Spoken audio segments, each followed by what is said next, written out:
Yeah, I Yeah, hit record, damn it. you did? Yes, When'd you do that? 12 seconds ago.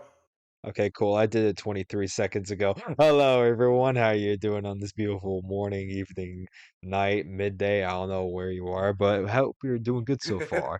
Welcome to Welcome. another episode of Outliers. Why are you talking over me? Why you do that? No, Why you do that? What the heck you doing? welcome to another episode of Outliers. Why you do? Why are you doing that to me, man? What the heck? What the heck? Why, you I trying to thought we had go? something here. Yeah, Time for a yeah, sparring yeah, match? yeah, yeah. I'm trying to go, man. I'm trying to go. You want to go, bro? You really want to go? Yeah, You really let's want to go. do this right See now? who lifts more? Oh, yeah. Oh, I will definitely outdo you on squat. That is for Oh, that certain. isn't. Oh, squat. Okay, yeah, sure. But got you in the mile. I got you with pull ups. That's probably about it. Don't be so certain about that, me boy. Don't be so certain about that. You are talking to a personal trainer, after all. You know how they say coaches don't play? Well, you're the coach. I'm the player. Coaches don't Now, play. They've played. They know their way around. They know what happens. They have more experience than the player themselves. so if you all couldn't guess, today's topic is fitness. Well, that's a Um, very aggressive way of leading into the fact that we're going to be talking about fitness, to be fair. That was yeah. over the Well, top. again, this is just going into like you're the personal trainer, and I'm just I like to think I'm pretty fit. I That's mean, my contribution here. I mean, with the size of your man chest that you got going on there, I wouldn't put it past you to think that you're a pretty fit individual, to be fair. So you got that going for you, my guy. So Fitness 101, ladies and gentlemen, that is the memo of today's episode right here. So just to give like a brief little overview real quickly, we're just going to talk about mostly our own personal experiences with the gym, why we think it's good for us or how it's been beneficial for us, our own individual perspectives on fitness as a whole from the standpoint of myself as a certified personal trainer of 4 years now, and from Nick's standpoint of being a former athlete for how long has it been, Nick, for you? Honestly, it's I don't even know where to count because I did wrestling for a long time. I did rowing for a bit. I'm teaching myself boxing right now, but that's just kind of more of a fun. I kind of want to know how to fight the kind of deal. So basically, still trying to be a pretty athletic individual. I don't think athletic individuals eat chicken McNuggets as often as I do, but yeah, sure. Well, at least you're getting yourself a source of protein, so I'll at least commend you for doing that, man. So those are going to be two things we talk about, and then to kind of to round out the episode, we'll then discuss some of our own beginner tips to give y'all that are thinking of starting in the gym or at least getting physically fit, or if you're already in the gym right now and you want to get more of a sense of direction as to how to manage things going forward and give yourself a nice little foundation during your whole fitness lifestyle journey. So, Yeah, that yeah. journey could be really confusing at the beginning for everyone. Oh, yeah, it certainly can. Especially if you're a person who's not very much into sports at a young age. I think that's where we have a bit of a head start in comparison to everyone else. Because I know the both of us, we've been in sports for practically our entire lives. And heck, I'm even trying to make a career out of being a coach for athletes. I was not like willingly put in sports. My I was like playing games, reading books like as a kid, and then my parents were like, "Get out!" And it was much more loving in that. But they're like, try football, try soccer, and then my brother did jujitsu, which ended up being the thing I like stuck with. And then when I got to high school, I did wrestling. So it's like I got into like those contact sports.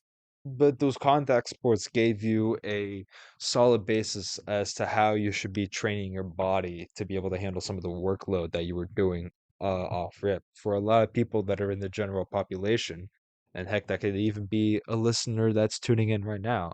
They may be a person who's not trying to be an athlete. They may just be trying to like be healthy and all that good stuff that comes with living a healthy lifestyle, but they don't know exactly how to go about doing it. So that's where I say we have more of an advantage because we know how to train ourselves to be not only athletic, but also how to maintain health with an athletic lifestyle. There are definitely people who go overboard with like the quote unquote being athletic and then end up working themselves to like the bone, and it's gets Oh yeah. counterintuitive at a point. Oh yeah. Heck, I was even talking about this today too with well, family members of mine. Sometimes too much is just too much. But some people just don't get the idea of that. Like a lot of people just think, oh, let's go into the gym, let's work out every single day of the week, then we're gonna get swollen loan time. Like, no, that's not how that works. But we're not gonna get into that yet. We're gonna leave that for more so a little bit later on in the podcast here. For now, let's just talk about our own little personal background stuff. Nick, I know you already mentioned that you kind of had to get yourself thrown into sports here by the parents because you were inside most of the day and whatnot. So, how was it for you the first time when you had to step into the limelight of being a physically active individual? Oh god, I was a kid at the time, like, I can't even remember, I was, like, 7, 8, and it was, like, those kinda club sports that just kinda meant to introduce kids to, like, soccer and football and all that, so it wasn't awful. Even when I was doing, like, jujitsu, it was more structural based. There were some competitions, but it wasn't, as awfully competitive as what I went into when I started going into high school, which is where things really, like, kinda kicked off because my wrestling coaches were really intense, they were really into the sport and my parents didn't let sitting down and doing nothing being an option. It Mm, was a lot of learning about adjusting my body to this constant physical activity because it would be daily workouts and wrestlers have to constantly maintain their weights. I was a bit lucky being at a heavier weight where I didn't have to cut as much, but you get a lot of people who weigh like 150 and below who are constantly trying to lose weight, constantly trying to keep that body weight low, whether it be wearing sweaters in the summer, trying to keep the water weight low and all that. I got kind of a skewed idea of fitness from that, and I had to learn what were healthy practices versus what were the practices I was taught. okay, that's very interesting that you mentioned that. So, what were some of the unhealthy practices that you experienced while growing up and being active with all the sports that you were playing? So, like I mentioned with wrestling, so weight loss is typically a large reason why a lot of people go into fitness. A lot of people want to feel better about themselves. Mhm, And what wrestling teaches you is typically because you already have people who have a strong fitness background. They've been running for years, they've been wrestling for years. So their body's already at pretty high competitive performances. mhm, But say your natural weight is 148, but the weight class you wrestle at is 142. So about a week, 2 weeks before the weigh-ins where they see how much you weigh, you start doing these cuts, which can really take a toll on the body. A lot of them involve losing water weight and eating very little. mhm. So we'd have people who go eating like, 500 calories a day. They'd work out for 2 hours and they wouldn't even really drink water. They drink of very little. And it depends on how severe the cut was, but sometimes you'd have people who would put swish water in their mouth just to spit it out because they didn't want the extra weight.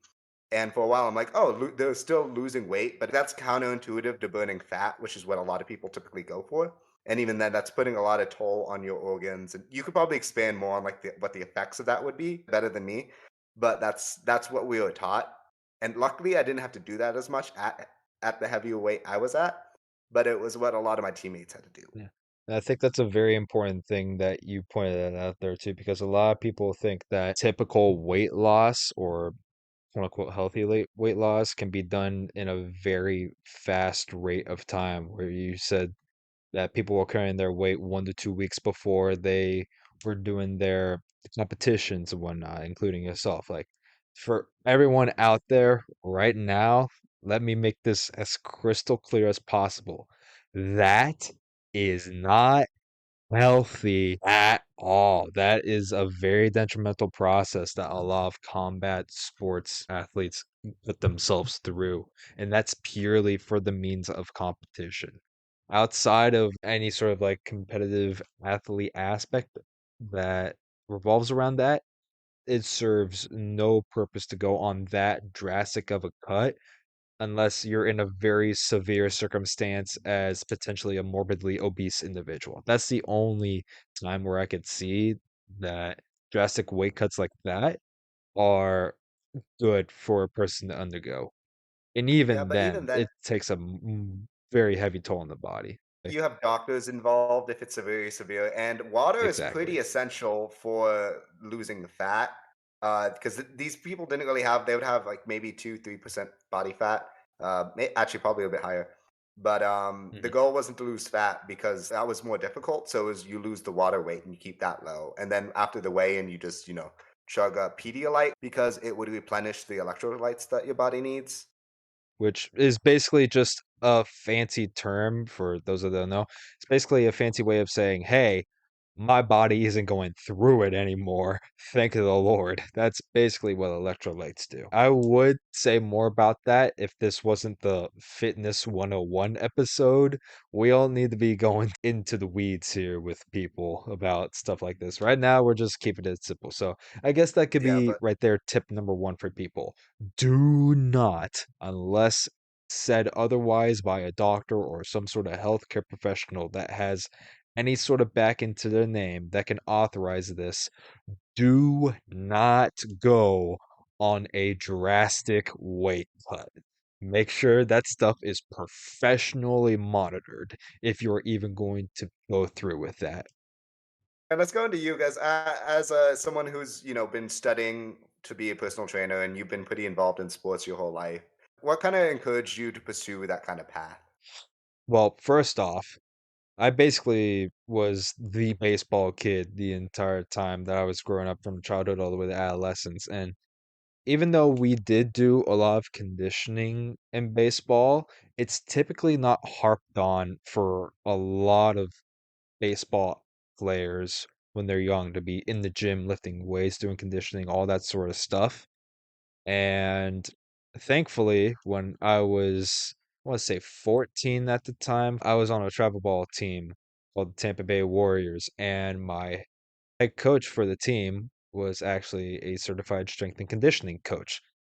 And he would have us before practice every day. We'd go into the gym for 30 minutes to an hour, depending on how much time we had, and we would just crank out workouts before we'd even go to actual practice. And then we go to practice for a solid 2 hours, work on our baseball specific stuff. And then after all that was done, we'd do 30 minutes of conditioning. So if you wanted to count it up in terms of how long that we practice for, it would be at most 3 hours and 30 minutes of intensive physical activity, with a solid hour to an hour and a half of that being devoted to physical exercise, i.e., gym or conditioning stuff that we would do on the field after our baseball stuff. So that was my main introduction there to being a fit individual or living a quote unquote healthy, active lifestyle. And to be fair, that right there is a very intensive introduction to the world of fitness right there. Just doing that much work at that young of an age for weeks upon end. That's a lot of commitment that you give yourself to when you're doing all that. But I was doing that at a point in time when I thought that baseball was going to be my life in the future. But now that's not my life. Now my life is becoming that same strength and conditioning coach that my former head coach was, and being the guy that teaches a variety of athletes and also people within the general fitness population to lead more active and healthy lifestyles and work on injury prevention while also enhancing physical performance, that sort of thing. And as mentioned earlier as well, I've been a personal trainer for a little over 4 years now. I was able to be a personal trainer straight out of high school because of the health science program.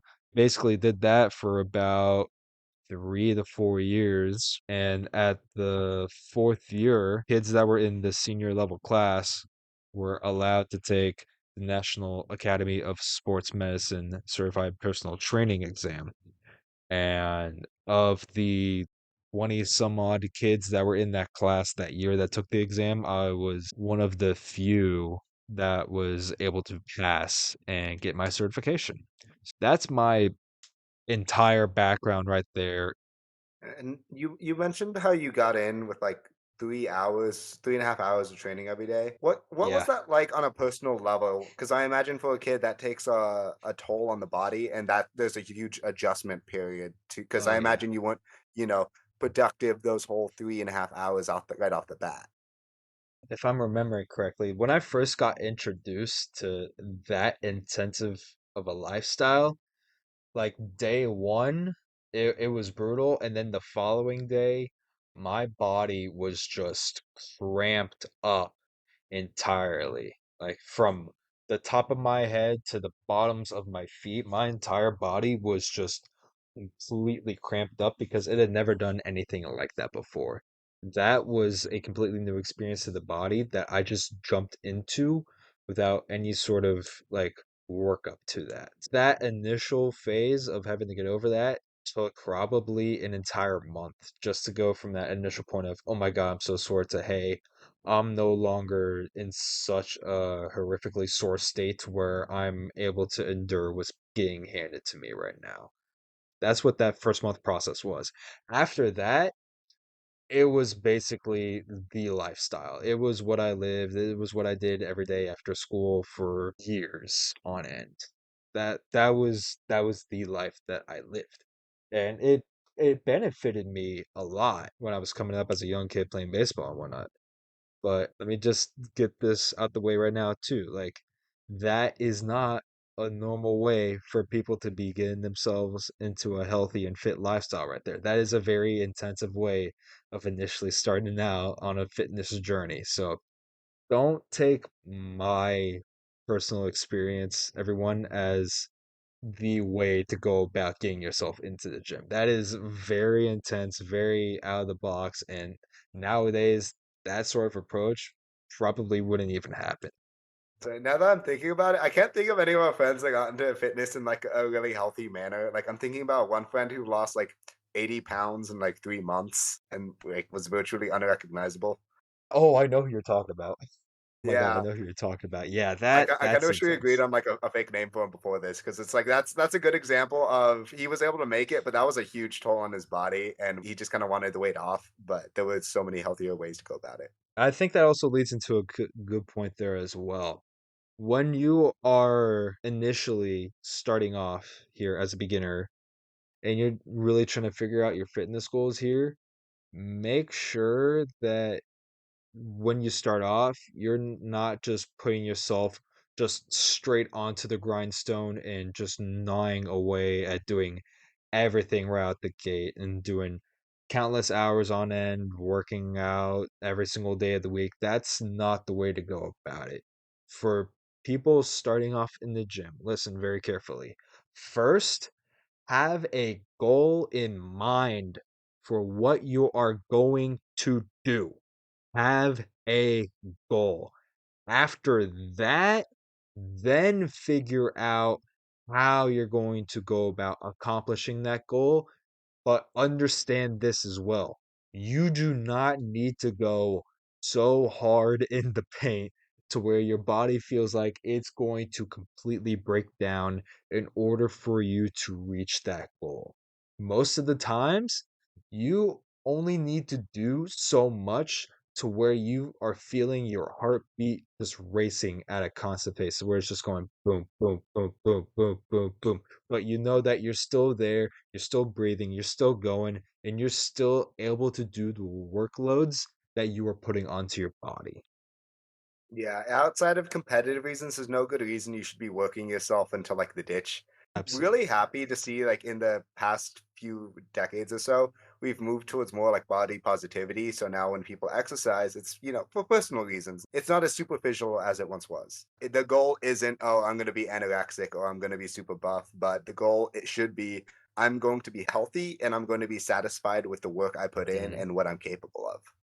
Yeah, I'm very happy that it's going in that direction too. However, that being said, there is still also that advent of online influencers nowadays. Some of them are even like pushing you or pushing people that are potentially even listening right now to go above and beyond and get to the same level as them, and be like super jacked and all this stuff where it's like not everything that you are seeing online is good for you. And typically, most of the time, whatever someone is advertising that they've gone through is not what another person needs to go through.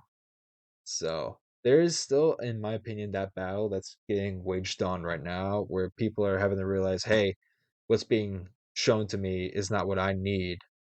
But at the same time, it's getting shown so much that it can be warping people's perceptions of fitness. It's like just because someone else would put through the ringer, or even just because you and I went through the ringer, doesn't mean everyone's fitness journey needs to be like that. The healthy way to go about it is, discipline, building good habits, Mhm. eating healthy is probably one of the biggest things. At least that's what you always tell me whenever I'm Oh, stuffing my face with a cheeseburger. I mean, to be fair, cheeseburgers are good, so there is that. No, but one thing that I do like to tell people a lot in regards to nutrition, 80% of the work you put in to live a healthy lifestyle, that's in the kitchen. The other 20%, that's in the gym. Because if you think about it, when you are working out, most people, on average, it's 1 hour out of your day. You're getting your 60 minutes in, as it's always constantly advertised, ever since we were kids all the way up to now. You're getting your 60 minutes in, and then that's that. You're only working out 1 time during the day, and you're not working out every single day of the week. However, you are eating potentially multiple times throughout the day, every single day of the week, because that is required for your body to be able to function like a normal human being on a regular basis.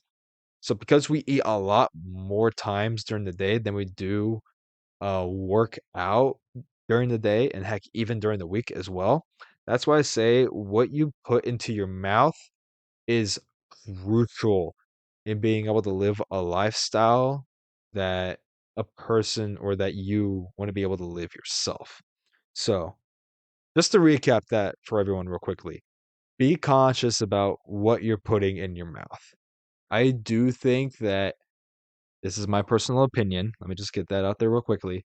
I do personally believe that people should 100% cut out fitness or not fitness food. Yeah, cut out fitness food from your diet, ladies and gentlemen. Yeah, do What the that. That's hell a is smart fitness thing right food? there.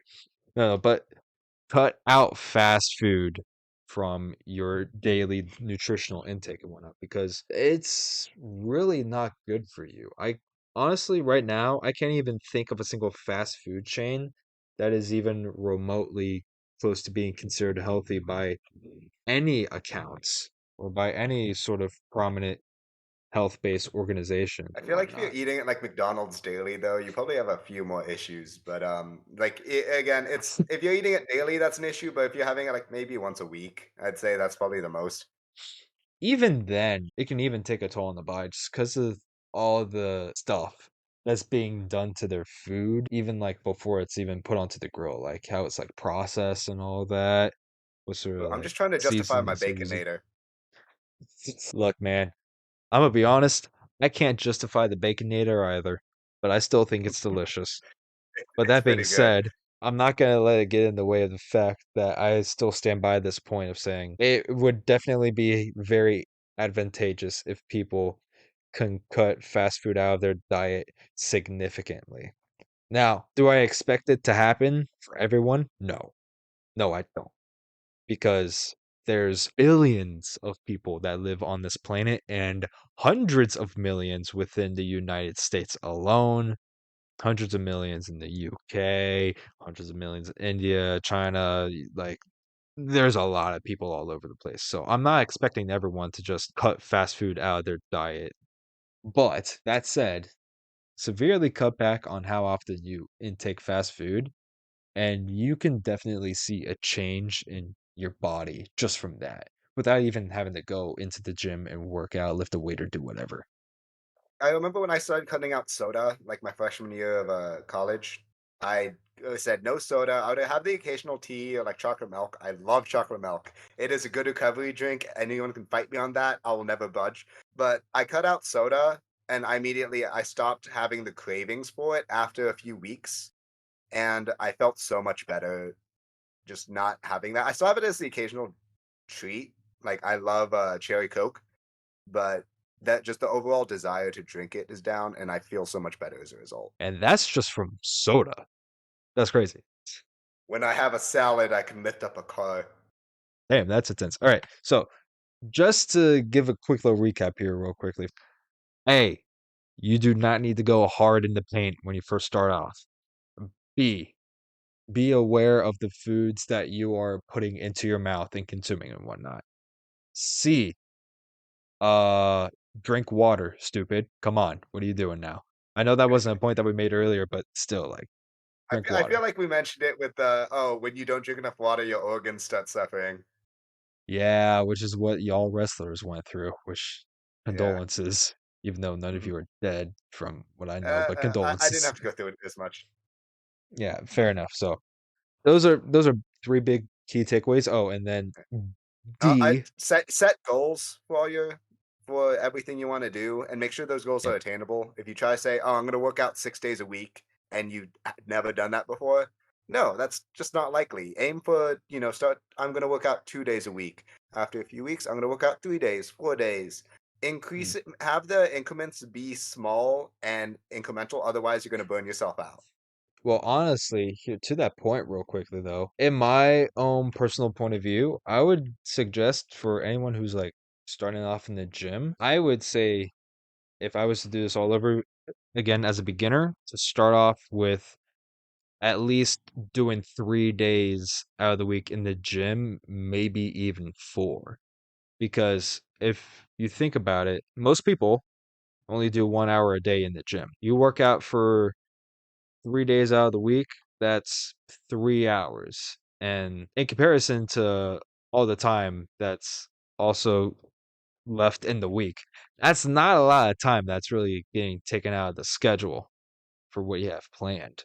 So I would say it's okay to initially start off with 3 to 4 days out of the week because that's not a massive overbearing commitment. And heck, you can even stick with doing 3 to 4 days out of the week as a healthy schedule for yourself. There's nothing wrong with staying right there at that point. And if you wanna further commit to doing 5 days out the week, or if you wanna be an insane person and act like you're a bodybuilder and potentially do 6 or 7 days out the week, then there is that possibility as well, but you get the chance to be able to work yourself up to that. At the end of the day, your fitness goals should reflect what you want from yourself. Do you want to be healthy? Do you want to look a certain way? It is all up to you, and that is a decision you have to make for yourself. Mhm. Oh, and one final thing as well for anyone who is a beginner. This may sound very biased just because I am a personal trainer myself, but if you have the means to be able to do so, get someone who is able to help you. That could be a personal trainer like myself. It could be a friend who's been in the gym for years on end and they have a solid idea of what they're doing, such as Nick. Personally, I would highly recommend in the beginning, like, go out and seek a professional if you have the means to be able to do so. Don't, like, try to rely on the friends that have been in the gym for years because they could still screw stuff up easily. No offense, Nick. But Eh, um, I was like still messing up my squat form and even going into like college. if you have the means to be able to do so, definitely go out there and get yourself professional help, whether that's in the form of a certified personal trainer, a wellness coach, a group fitness instructor, nutritionist, dietitian, whatever. If you have the means to be able to do so, I highly recommend that you go about doing that because these are people who have taken the time and effort to be able to study up on this information so that they can then translate it onto you, the people that are listening right now to this podcast. Hopefully, I hope to God y'all are listening right now. If you're not, then what the heck are you even doing here right now? That's crazy. But Sorry, I think the so, voices are getting to Ryan. what voices? I don't know what you're talking about. Who's talking? What? Who said that? Me. How dare you? I'm doing something Exactly. right now. Shut up. No, make me. Okay, No, I'm gonna so I fight you. believe that's all the Ah, points we have no, for this they're in the episode. walls. They're in the damn walls. Okay, that has been this episode of Outliers. Ryan, do you have anything else to say before we go? The first step is always a baby step. No matter how big you perceive it to be, the first step forward is always to take a baby step towards that goal. So just take the baby step and try something new in regards to your health. Just take that little baby step, man. To end this podcast with a paraphrase from a wonderful movie, exercise makes you happy, and happy people don't kill their husbands. I'm hoping That people get that reference. wait. Legally I do Blonde. not. I do not get that reference. What movie is that one from? You've never seen Legally Blonde? No. Okay. Well, that's the end of this episode. I'll see y'all after I show Guy in Legally Blonde. Okay, take care, everyone. Stay safe. Bye.